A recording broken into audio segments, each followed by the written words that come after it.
Hello. आज काय जेवायला बनवायचं या मिनी व्लॉगमध्ये तुम्हा सर्वांचे स्वागत आहे. आज बनवूया सांडग्याची भाजी. त्यासाठी कढईमध्ये मी चमचाभर तेल गरम करायला ठेवले. त्यामध्ये घेतले छोटीशी वाटीभर सांडगे आणि चांगले मध्यम गॅसवर तळून घेतले.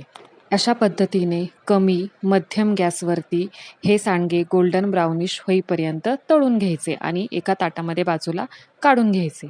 भाजीसाठी इथे मी 2-3 आल्याचे काप, 4-5 लसणाच्या पाकळ्या चांगल्या ठेचून घेतल्या. तेलामध्ये मोहरी, जिरे आणि हिंग याची चांगली फोडणी करून घेतली. फोडणी तळली की लो गॅसवरतीच त्यामध्ये घालायचे ठेचलेले आले, ठेचून घेतलेला लसूण आणि कढीपत्त्याची 2 ते 3 पाने.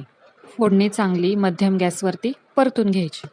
फोडणी खमंग झाली की त्यामध्ये घालायचा एक मोठा बारीक चिरून घेतलेला कांदा आणि तो देखील चांगला परतून घ्यायचा. कांदा परतत आला की त्यामध्ये घालायचं टोमॅटो आणि ते देखील व्यवस्थित मध्यम गॅसवरतीच परतून घ्यायचे.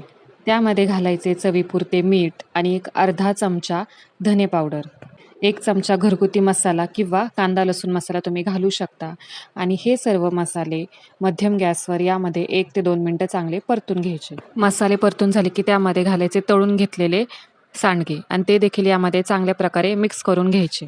यामध्ये घालायचे ग्लासभर गरम किंवा कोमट केलेले पाणी आणि याला उकळी आली की झाकण ठेवायचे आणि त्या झाकणावर देखील थोडेसे पाणी घालायचे. त्यामुळे सांडगा लवकर आणि मऊसूत शिजतो. हे सर्व करताना गॅस लो ठेवायचा आणि झाकण काढून मधून अधून सांडगा हलवून घ्यायचा. 10 ते 15 मिनिटांमध्ये हा सांडगा चांगला मऊसूत असा शिजून निघतो. अशा प्रकारे तयार आपली सांडग्याची भाजी. यावर मी घातलेली आहे चिरलेली बारीक कोथिंबीर.